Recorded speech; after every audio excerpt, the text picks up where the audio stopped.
Et yo tout le monde, c'est Angélus, j'espère que vous allez bien, en tout cas moi ça va super. Première vidéo aujourd'hui sur ma chaîne YouTube où on va parler de la Ligue des Champions, du Barça, du Bayern, de l'Inter, du groupe de la mort, un petit peu tout ce qui est en rapport avec le groupe C de la Ligue des Champions. Du coup voilà, on commence directement. N'hésitez pas à like, t'abonner, tu connais les bases. Du coup les gars, ce qu'il faut savoir c'est que la vidéo sera répartie en 4 étapes. C'est-à-dire que on va parler de l'avant-match de Barça Pleasant, ensuite on va parler du groupe de la mort qui est composé de l'Inter, du Barça, du Bayern, de Pleasant. Et ensuite, on va parler de la rencontre de ce soir qui est Inter-Bayern, l'importance que ça peut jouer pour la première place au groupe, etc. Pour terminer ensuite par l'importance de jouer au Camp Nou. Voilà, je vous donne mes avis, etc. Vous en faites ce que vous voulez, n'hésitez pas à débattre avec moi en commentaire, je suis ouvert de fou. Du coup, on commence directement par l'avant-match Barcelone-Pleasant, les gars. Du coup, le match se jouera à 21h sur un guichet fermé au Camp Nou. Un Camp Nou certainement en feu avec les supporters à fond pour cette épopée européenne. Et du coup les gars, déjà premier point positif, on joue pas le Bayern pour commencer cette épopée de Ligue des Champions. On va commencer par Pleasant, un adversaire entre guillemets faible, qui normalement le Barça devrait s'imposer assez largement ce soir. Et d'ailleurs, quand je parle de assez largement, j'aimerais bien que le Barça gagne 3-4-0 pour faire passer un message à l'Europe. Parce qu'on sait que le Barça, depuis quelques années, en Ligue des Champions du moins, c'est vraiment faible. Tu vois, c'est pas le niveau des attentes du Barça, on n'est plus le grand Barça. Il y avait seulement Messi qui portait l'équipe il y a quelques années, maintenant Messi n'est plus là. Maintenant il faut que tout le monde prenne ses responsabilités, mais je pense qu'on a le caractère pour, je pense à Araujo et Lewandowski, ça peut être vraiment des leaders, donc ça fait vraiment plaisir. Et par la composition que je voudrais voir du FC Barcelone, du coup on commence dans les cages avec Marc-André Ter Stegen. À droite, forcément on va devoir mettre Koundé, parce qu'on n'a pas vraiment un latéral droit, à moins qu'on mettra Bellerin. Je sais pas comment Xavi va se démerder là-dessus parce qu'en fait, Bellerin vient d'arriver, on ne sait pas s'il sera titulaire, peut-être qu'il rentrera en jeu. Après, si Xavi veut vraiment tenter un truc, il mettra Bellerin à droite, Araujo, Koundé, et à gauche, on met Balde, les gars, qui fait un super début de saison et qui, pour moi, devrait être la révélation de la saison au niveau du FC Barcelone.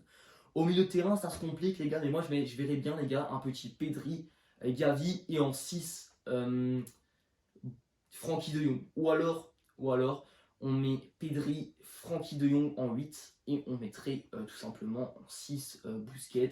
Ou alors Franck Kessié, mais je sais pas trop s'il peut tenir ce rôle à voir.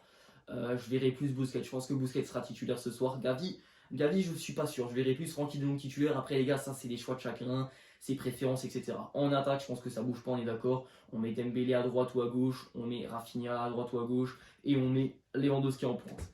Donc voilà les gars, l'équipe type que je pense aligner ce soir et que je pense que vous serez d'accord avec moi en commentaire. Donc voilà. On va parler maintenant de l'importance de ce match les gars, parce que le Barça ce soir a un message à faire passer à l'Europe. Parce que le Barça depuis quelques années en Ligue des Champions, je pense qu'on va être honnête en tant que fan du Barça, c'est très compliqué. On est moins fort qu'il y a quelques années. C'est assez frustrant parce que le Barça s'est pris quelques humiliations entre guillemets au Camp Nou il y a quelques années. Alors qu'on sait qu'au Camp Nou, à l'époque, le Barça ne prenait jamais d'humiliation. C'est-à-dire que même si le Barça perdait t'es raclé à l'extérieur, au Camp Nou tu prends pas d'humiliation. Ça reste dans le cœur, le Camp Nou ça ne marche pas. Et au final, depuis quelques années, on s'est pris le 4-1 face à Paris, qui n'est pas réellement une humiliation, mais au Camp Nou quand même. Tu rajoutes le 3-0 face au Bayern au Camp Nou, et tu rajoutes le 3-0 face à la Juventus au Camp Nou.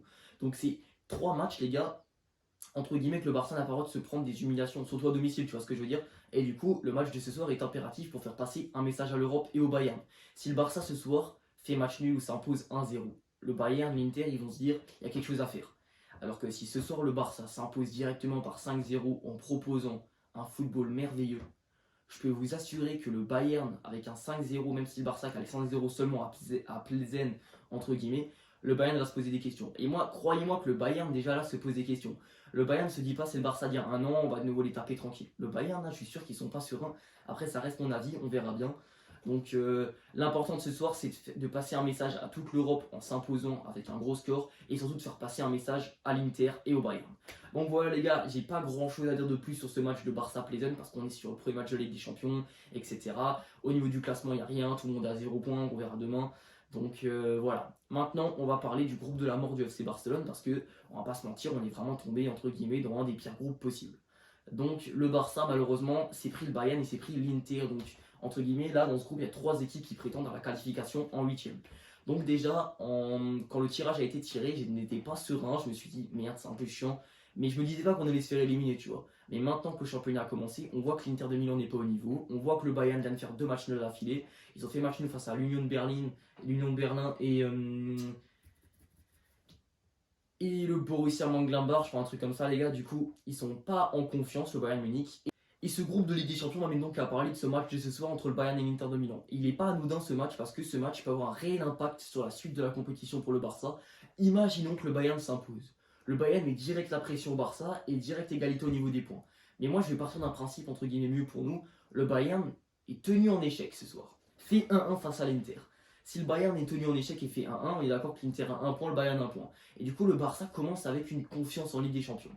Et donc le Barça n'a pas de points à rattraper. C'est le Bayern et l'Inter qui ont des points à rattraper. Du coup, ça, je pense que ça peut avoir un réel impact sur la suite de la compétition. Il faut espérer que le Bayern perde des points facilement, que le Plzen perde des points facilement. Je pense pas que le Barça perdra des points facilement.